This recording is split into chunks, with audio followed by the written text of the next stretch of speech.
Assalamualaikum warahmatullahi wabarakatuh. Alhamdulillah rabbil alamin. Wassalatu wassalamu alal mursalin wa ala alihi washabihi ajmain. Asyhadu an la ilaha illallah wa asyhadu anna Muhammadar Rasulullah. Allahumma shalli ala Muhammad wa ala ali Muhammad. Alhamdulillah, puji syukur hadirat Allah, pada kesempatan kali ini kita bertemu kembali untuk melanjutkan kuliah tentang anatomi dan fisiologi, khususnya sistem saraf. Salam dan selawat tercurah pada junjungan kita Nabi Muhammad SAW. Allahumma sholli ala Muhammad wa ala ali Muhammad. Semoga syafaat beliau menyertai kita hingga yaumil akhir. Amin ya rabbal alamin. Baik, rekan-rekan mahasiswa, pada kesempatan kali ini kita akan melanjutkan kuliah terkait dengan sistem saraf. Adapun tujuan pembelajaran, yang pertama, mahasiswa bisa memahami tentang jaringan saraf. Di sini kita akan belajar apa itu sistem saraf, pembagiannya, dan juga akan melihat lebih mendalam bagaimana sistem saraf ini tersusun atas neuron atau sel-sel saraf. Kemudian yang kedua, kita akan memahami bagaimana otak dan saraf kranial. Di sini kita akan melihat bagian-bagian dari otak dan juga bagaimana jenis atau klasifikasi saraf kranial. Kemudian yang ketiga, mahasiswa dapat memahami korda spinalis, ya, kemudian juga saraf spinal yang tentunya sangat penting dalam tubuh dan juga letak atau lokasinya berdekatan dengan korda spinalis. Kemudian yang keempat yaitu mahasiswa bisa memahami sistem saraf otonom yang nanti akan kita bagi menjadi dua, yaitu sistem saraf simpatis dan saraf parasimpatis. Baik, kita mulai dari jaringan saraf. Apa itu sistem saraf? Ya, sistem saraf adalah salah satu sistem di dalam tubuh yang sangat penting untuk berperan menjaga kondisi yang ada di dalam tubuh atau internal, di mana saraf ini berkomunikasi menggunakan aliran listrik dan juga kimiawi yang ada di dalam tubuh.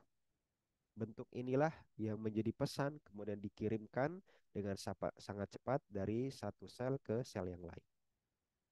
Kemudian secara fisiologi atau fungsi dari sistem saraf yang paling umum atau dapat kita kelompokkan menjadi tiga bagian atau tiga peran. Yang pertama adalah fungsi sensorik, bagaimana sistem saraf menerima, ya, kemudian menjadi penangkap sinyal, baik itu impuls, ya, yang masuk ke dalam tubuh melalui beberapa reseptor yang menerima rangsangan.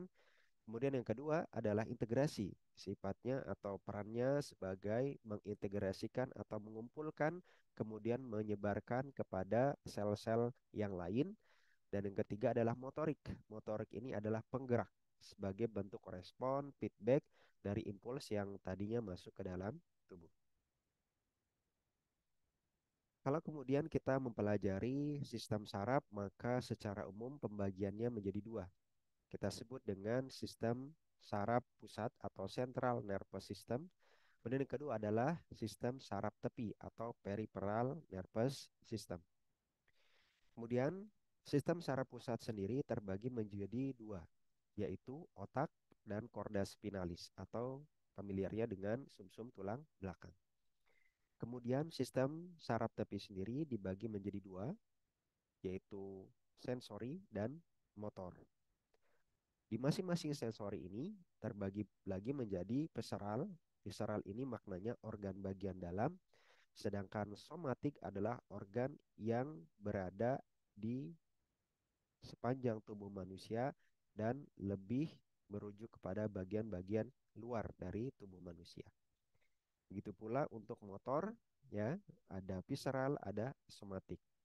Nah, di bagian motor inilah, di bagian visceral atau bagian organ dalam tadi dibagi menjadi dua, yaitu saraf simpatis dan saraf parasimpatis.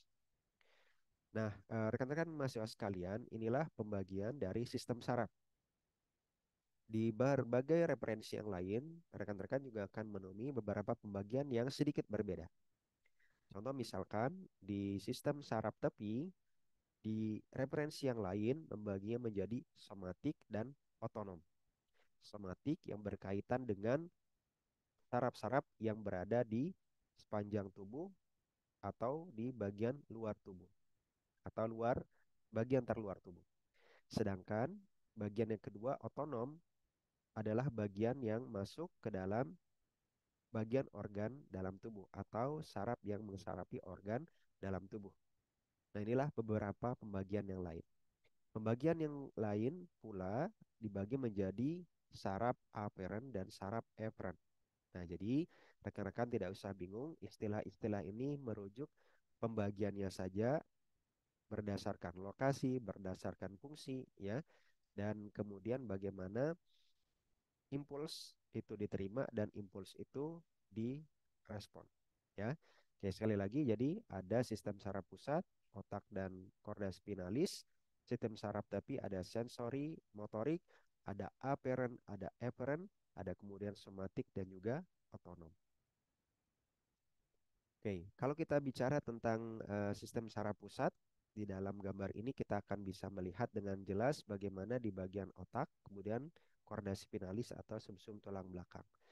Lalu kemudian di sistem saraf tepi ada nervus kranial atau saraf kranial, kemudian saraf spinal, ya, bentuknya di sisi dari spinal cord, kemudian ada ganglia yang menjadi penghubung.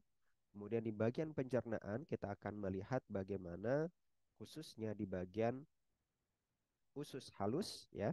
Ada kemudian enteric plexus. Ini bagian dari saraf juga. Dan yang terakhir adalah reseptor-reseptor yang berada di sepanjang kulit kita.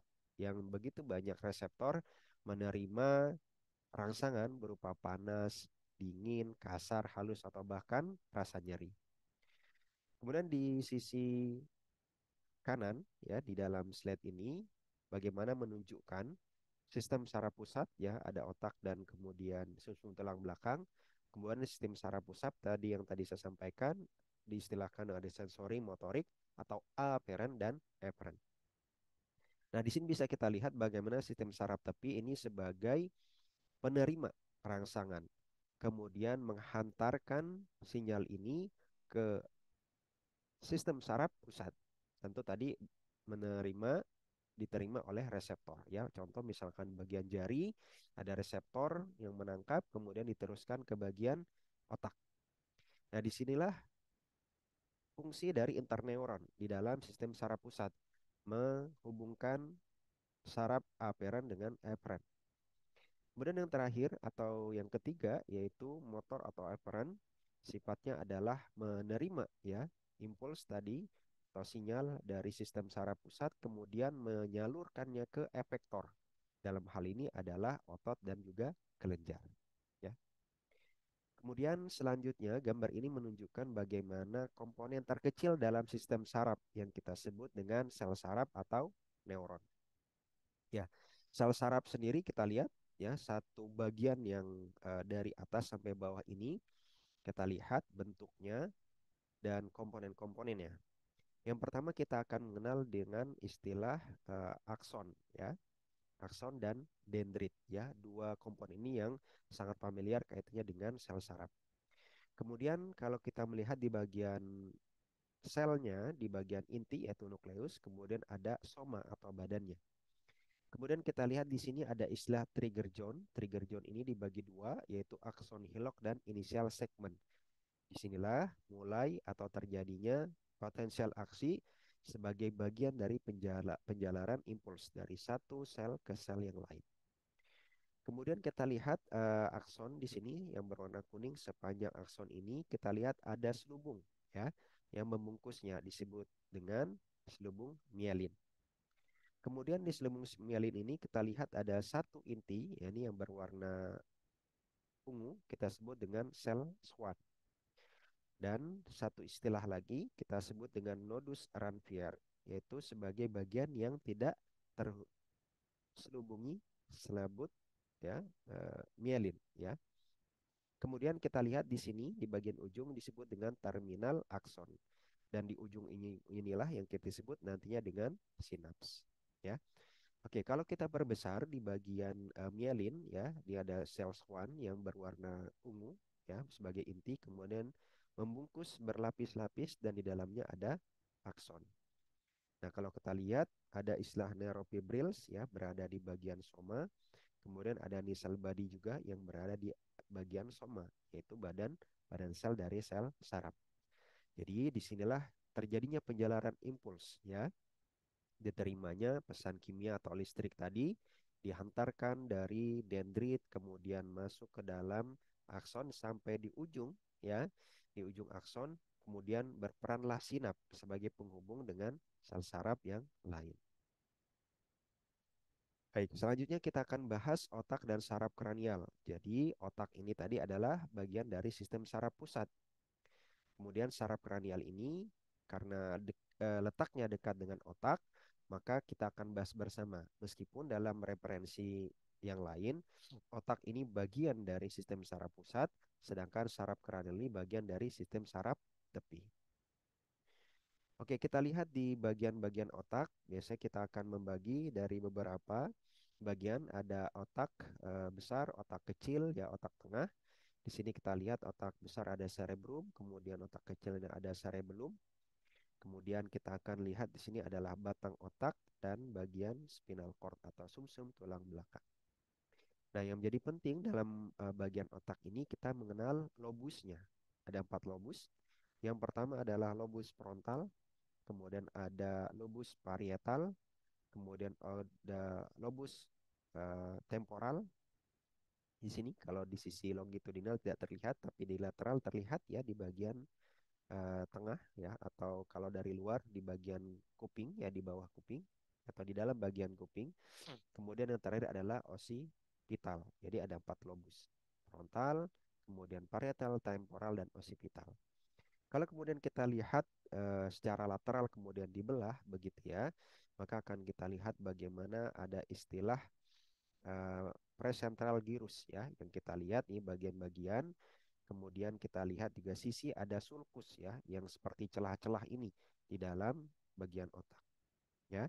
Di sini bagian lobus occipital, cerebellum ya, ada kemudian pembuluh darah, di sini temporal ya, dan yang terakhir adalah medulla oblongata ya, atau bagian tadi dari sumsum tulang belakang.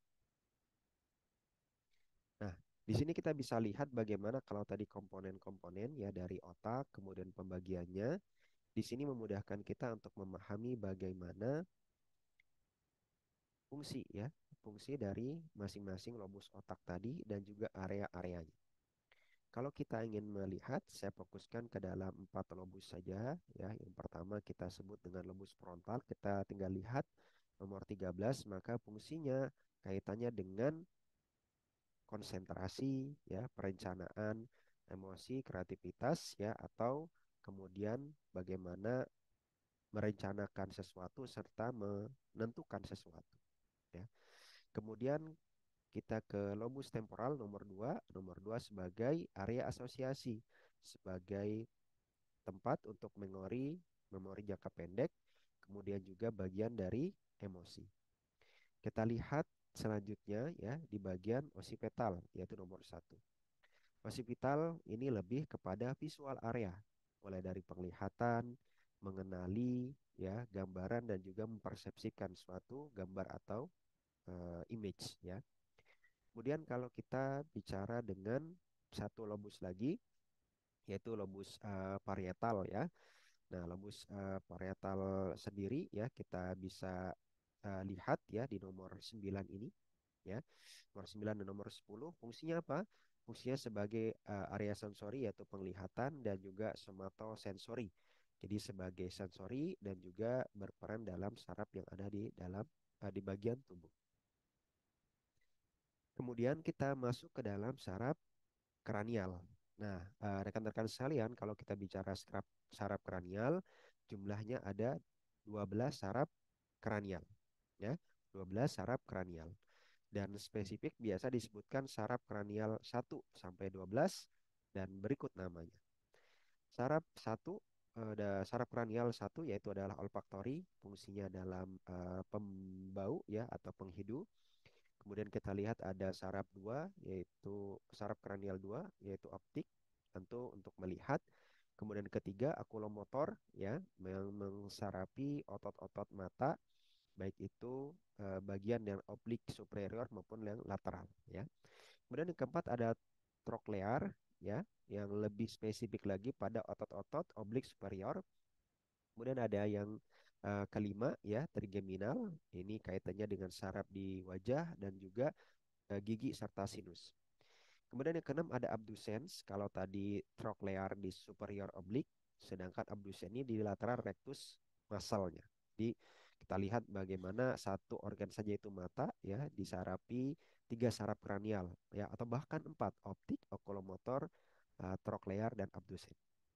Kita lanjut ke nomor 7 yaitu saraf fasial, yaitu mensarapi lidah dan juga palatum di bagian atas atau langit-langit mulut.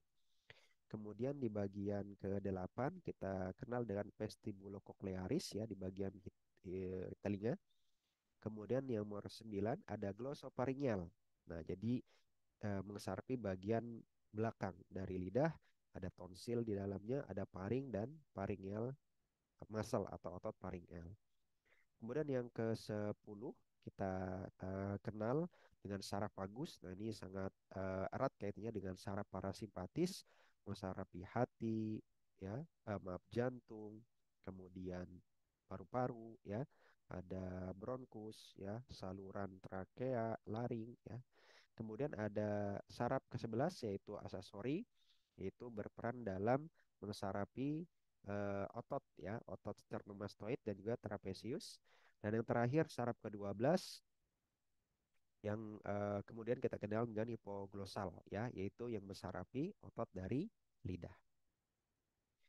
Kemudian kita lanjut ke korda spinalis ya atau sumsum tulang belakang sebagai bagian dari saraf pusat. Kemudian kita sekaligus bicara saraf spinal karena lokasinya berdekatan meskipun pembagiannya agak berbeda. Korda spinalis masuk saraf pusat, sedangkan spinal tadi masuk saraf tepi. Oke, kita lihat pembagiannya dari susum tulang belakang ini dibagi menjadi 5 bagian, dalam beberapa referensi menjadi 4, ya, hanya sampai sakral, tidak menyebutkan kokigeal, ya. Yang pertama cervical, torakal atau torasik, lumbar, sakral dan koksigeal, ya. Nah, cervical sendiri terbagi menjadi 8 tulang, ya, tulang servikal, meskipun dalam beberapa referensi ada juga 7 ya. Jadi C1 sampai C8. Mensarapi apa?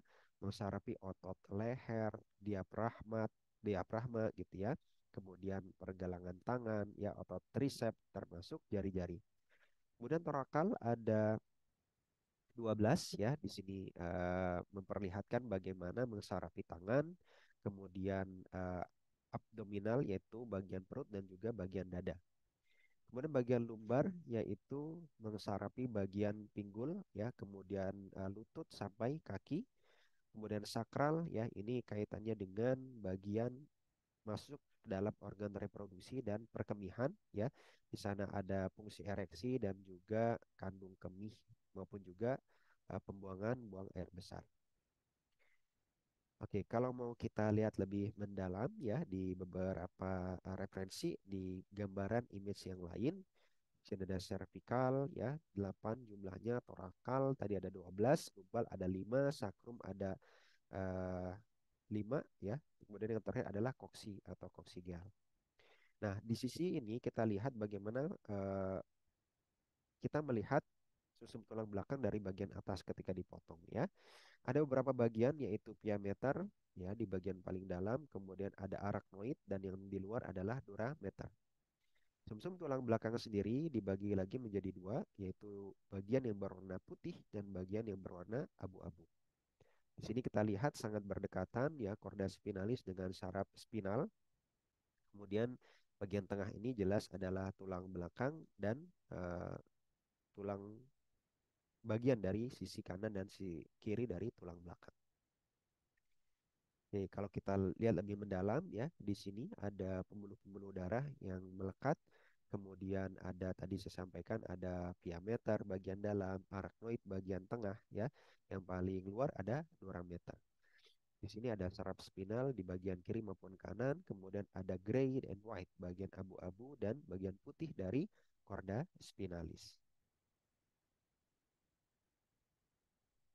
Kemudian kalau kita lihat lagi ya lebih dekat gitu ya, bagian ke dalam ya, bagaimana saraf ya, spinal di kiri kanan, kemudian di tengahnya ada korda spinalis ya.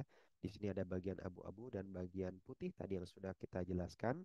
Kemudian ada lapisan-lapisannya ya, yang kita sebut dengan meninges, ada dura, arak, dan pia mata. Kemudian yang terakhir kita akan masuk ke dalam sistem saraf otonom ya. Jadi sistem saraf otonom ini seperti namanya otonom, bekerja secara tidak sadar. Oke, ada dua jenis yaitu saraf simpatis dan saraf parasimpatis. Jadi bekerjanya saling membackup.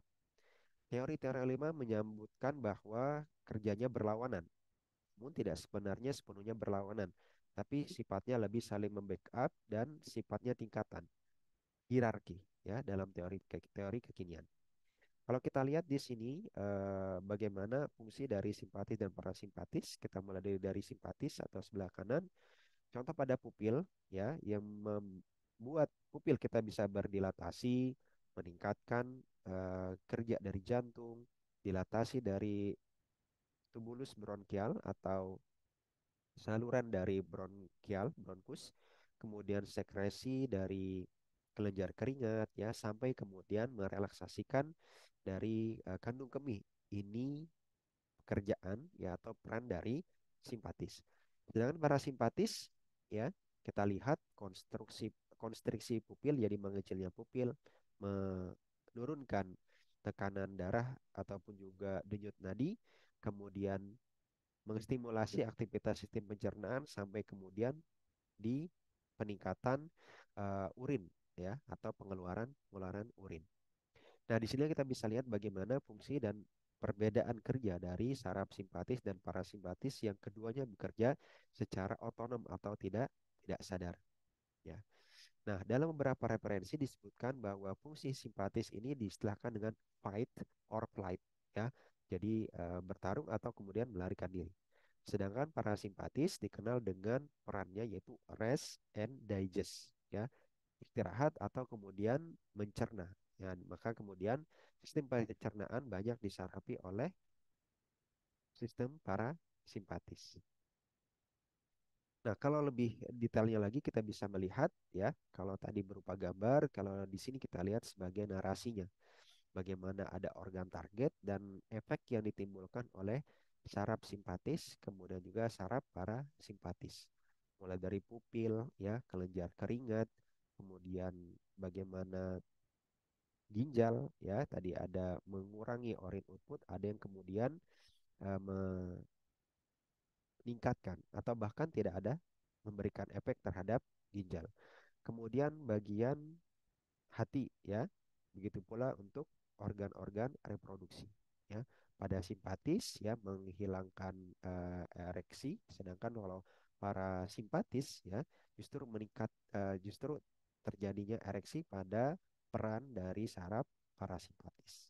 Nah, jadi kerjanya sebenarnya dalam teori baru tidak berlawanan, tidak selalu berlawanan gitu ya, tapi saling membackup dan tidak selalu simpati sifatnya meningkatkan, tapi ada kalanya dia akan merelaksasi. Sebaliknya, tidak selalu parasimpatis ini menurunkan ya atau merilekskan, tapi juga bisa meningkatkan. Nah, inilah sistem saraf otonom yang bekerja secara tidak sadar. Nah, maka dari itu, rekan-rekan sekalian, ini menjadi akhir dari pembahasan kita. Sekali lagi, sistem saraf menjadi penting dalam pembahasan kita. Otak berperan dalam sebagai saraf pusat bersama korda spinalis, sedangkan saraf tepi tadi bisa kita bagi menjadi saraf spinal, kranial, ya. Ada kemudian somatik, ada visceral, ada juga afferent, ya. Dan tentunya yang terakhir kita bahas adalah saraf simpatis dan parasimpatis. Semoga bermanfaat. Mohon maaf kalau ada kekurangan. Terima kasih atas perhatiannya. Assalamualaikum warahmatullahi wabarakatuh.